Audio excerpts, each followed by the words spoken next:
अब ध्यान से सुनना, क्योंकि ये कथा केवल कहानी नहीं है, ये जीवन की दिशा बदल देने वाली बात है। गांव था साधारण सा, लोग भी सीधे साधे, और उसी गांव में रहता था गोपाल, नाम के जैसे ही सीधा, भोला, सरल। गोपाल का जीवन बड़ा सीमित था। सीमित मतलब छोटा नहीं, बल्कि एकदम सादा। सुबह सूरज उगने से पहले उठना, गांव भर की गैयाओं को इकट्ठा करना, किसी की काली, किसी की सफ़ेद, किसी की दुबली, किसी की मोटी, सब उसकी अपनी जैसी। वो पूछता भी नहीं था कि ये किसकी है, बस इतना जानता था कि इन्हें भूखा नहीं रहना चाहिए। सिर पर पुराना सा साफा बांधता, हाथ में लाठी लेता और निकल पड़ता। दिन भर उसकी चिंता बस यही रहती कि गैयाओं ने पेट भरकर चारा खाया या नहीं, कहीं कोई बीमार तो नहीं, कोई गड्ढे में तो नहीं गिर गई। अपने जीवन के बारे में उसने कभी गंभीरता से सोचा ही नहीं, न ये कि मैं कौन हूं, न ये कि मुझे क्या पाना है। उसके लिए जीवन का अर्थ गैयाओं के साथ चलता था। लेकिन कहते हैं ना, एक वाक्य अगर सही समय पर कान में पड़ जाए तो पूरी उम्र की धारा बदल देता है। ऐसा ही एक दिन हुआ। गांव में कोई महापुरुष आए थे। लोगों के बीच बैठे बैठे कह रहे थे, देखो भाई, जीवन में गुरु न हो तो उद्धार नहीं होता। गोपाल भीड़ में खड़ा सुन रहा था। महापुरुष ने आगे कहा, पर असली बात सुनो, दीक्षा से पहले दिशा जरूरी है। अगर जीवन में दिशा नहीं है तो दीक्षा भी व्यर्थ है, और जब दिशा मिल जाए तब उसी से दीक्षा लेनी चाहिए। ये बात गोपाल के मन में कहीं गहराई तक उतर गई। पहली बार उसने अपने बारे में सोचा, क्या मेरी जीवन में कोई दिशा है? क्या मैं बस यूं ही गैयाओं के साथ जीऊंगा और यूं ही चला जाऊंगा? उस दिन से गोपाल के मन में एक ही प्रश्न घूमने लगा, मुझे गुरु चाहिए। गुरु कौन होगा, कहाँ मिलेगा, कब मिलेगा? वो मन ही मन बोलता, हे भगवान, मुझे भी कोई गुरु दिखा दो। और देखो उसकी सरलता, वो किसी ऊंची विद्या की बात नहीं सोच रहा था, न शास्त्र न वेद, बस उसे लगा कि गुरु होगा तो जीवन ठीक हो जाएगा। कुछ दिन बाद गांव में एक महात्मा आए, जटाजूट, कंधे पर कमंडल, शांत चेहरा। गोपाल ने उन्हें देखा और उसके मन ने तुरंत फैसला कर लिया, बस यही मेरे गुरु हैं। बिना देर किए वो उनके चरणों में गिर पड़ा। बोला, महाराज, मुझे गुरु दीक्षा दीजिए। महात्मा ने ऊपर से नीचे तक देखा, बोले, अच्छा, दीक्षा चाहिए? गोपाल बोला, हाँ महाराज, बहुत चाहिए। महात्मा बोले, तो पहले नियम बता दूं, फिर दीक्षा लेंगे। गोपाल बोला, पहले ही बता दीजिए, कहीं ऐसा न हो कि दीक्षा ले लूं और बाद में निभा ना सकूं। महात्मा ने नियम बताए, रोज सुबह स्नान, शुद्ध आचरण, अमुक मंत्र का जाप, इतने माला। गोपाल ने मंत्र सुना तो घबरा गया। बोला, महाराज, ये तो मेरे पल्ले ही नहीं पड़ रहा, मैं अनपढ़ हूं, ये उच्चारण नहीं कर पाऊंगा। महात्मा बोले, भाई, परंपरा यही है। गोपाल हाथ जोड़कर बोला, महाराज, सच बताऊं, मैं गैयाएं चराता हूं, कई बार तो स्नान का भी समय नहीं मिलता। सुबह निकलता हूं, शाम को लौटता हूं। मंत्र जाप, पूजा पाठ, ये सब मेरे लिए कठिन है। अब इस उम्र में सीखने बैठूंगा तो जीवन ही निकल जाएगा। महात्मा ने कहा, तो फिर दीक्षा क्यों चाहिए? गोपाल बोला, दीक्षा तो चाहिए महाराज, किसी ने कह दिया है कि बिना गुरु के उद्धार नहीं होता। महात्मा थोड़ी देर चुप रहे, फिर बोले, अच्छा, ऐसा काम बताता हूं जो तुम कर सको। गोपाल की आंखें चमक गईं। बताइए महाराज। महात्मा बोले, भोजन तो करते हो ना रोज? गोपाल बोला, हाँ। बोले, आज से भोजन करने से पहले ठाकुर जी को निवेदन करना, फिर खुद खाना, बस यही तुम्हारी दीक्षा है। गोपाल ने राहत की सांस ली, ये तो मैं कर सकता हूं। महात्मा बोले, जैसे माँ पहले बच्चे को खिलाती है फिर खुद खाती है, वैसे ही। और हाँ, ये गुरु आज्ञा है, इसे गुप्त रखना। गोपाल ने सिर झुका दिया। महात्मा चले गए। अब ध्यान देना, गोपाल की भोलापन यहीं से चमकता है।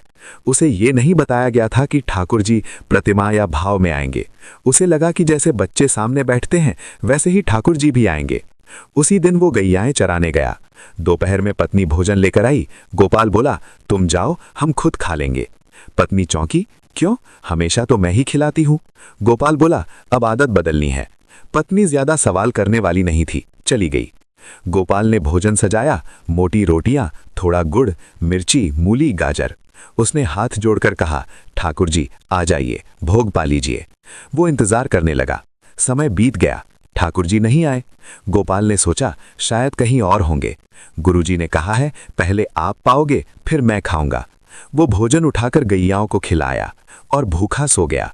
दूसरे दिन भी यही हुआ, तीसरे दिन भी। वो पूरे दिन वन, नदी, पहाड़, सब जगह ढूंढता। अरे ठाकुर जी कहाँ हो, आ जाओ। दिन बीतते गए, गोपाल कमजोर होता गया। आंखें धंसने लगी, हाथ कांपने लगे। पत्नी चिंतित थी। आप ठीक नहीं लग रहे। गोपाल कहता, सब ठीक है, लेकिन वो भोजन नहीं करता। गुरु आज्ञा उसके लिए प्राणों से बढ़कर थी। कई दिन बीत गए, शरीर जवाब देने लगा। एक दिन पत्नी भोजन लेकर आई। गोपाल अचेत सा था। उसने फिर भी कहा, रख दो, तुम जाओ। वो अंतिम समय जैसा था। और वहीं से कथा मोड़ लेने वाली है। अब सुनो आगे क्या हुआ, क्योंकि यहीं से कथा केवल कथा नहीं रहती, यहीं से वो चमत्कार बन जाती है। कई दिन बीत चुके थे, गिनती किसी को याद नहीं थी। बस इतना तय था कि गोपाल का शरीर अब साथ नहीं दे रहा था। जो आदमी दिन भर गैयाओं के पीछे पीछे पहाड़, जंगल, नदी पार कर लेता था, वही अब 2 कदम चलकर हाँफने लगा था।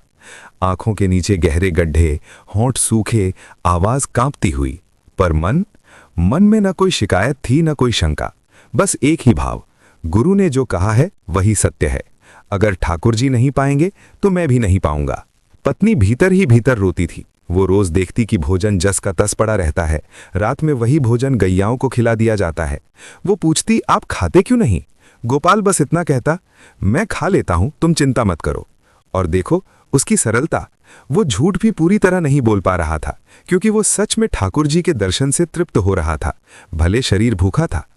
एक दिन ऐसा आया जब गोपाल गैयाओं को चराने भी नहीं जा सका।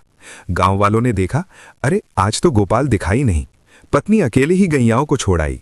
शाम को वो भोजन लेकर आई तो देखा गोपाल जमीन पर बैठा है, पीठ दीवार से लगी हुई, आंखें आधी बंद, सांस उखड़ी हुई। पत्नी घबरा गई। अब तो सच में कुछ गड़बड़ है। वो पास आई, हाथ पकड़ा, बोली, मैं खिला दूं आपको? गोपाल ने बड़ी मुश्किल से आंखें खोली। नहीं नहीं, पहले ठाकुर जी। पत्नी रो पड़ी। कौन से ठाकुर जी? कहाँ है वो?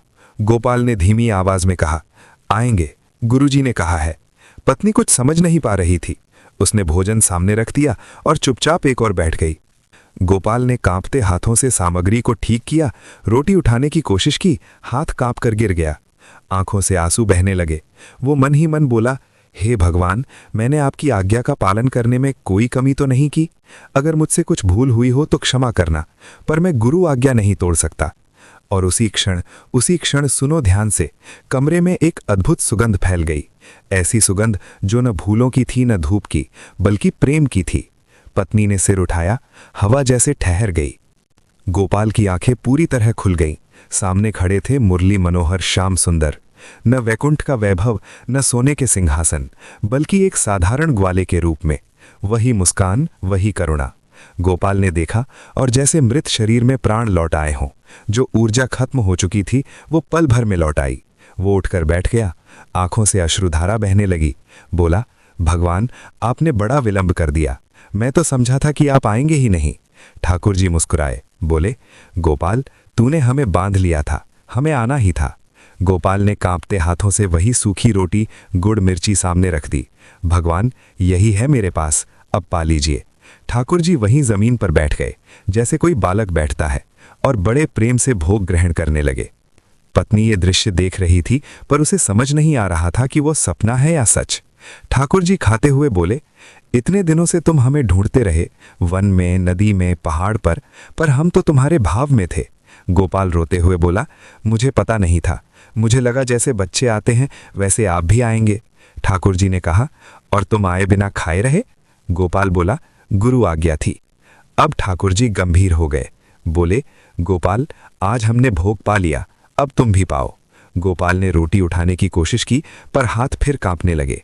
ठाकुर जी बोले, रुको और देखो, वही भगवान जिनके लिए लोग यज्ञ, तप, व्रत करते हैं, स्वयं आगे बढ़े, रोटी तोड़ी और अपने हाथों से गोपाल को खिलाने लगे।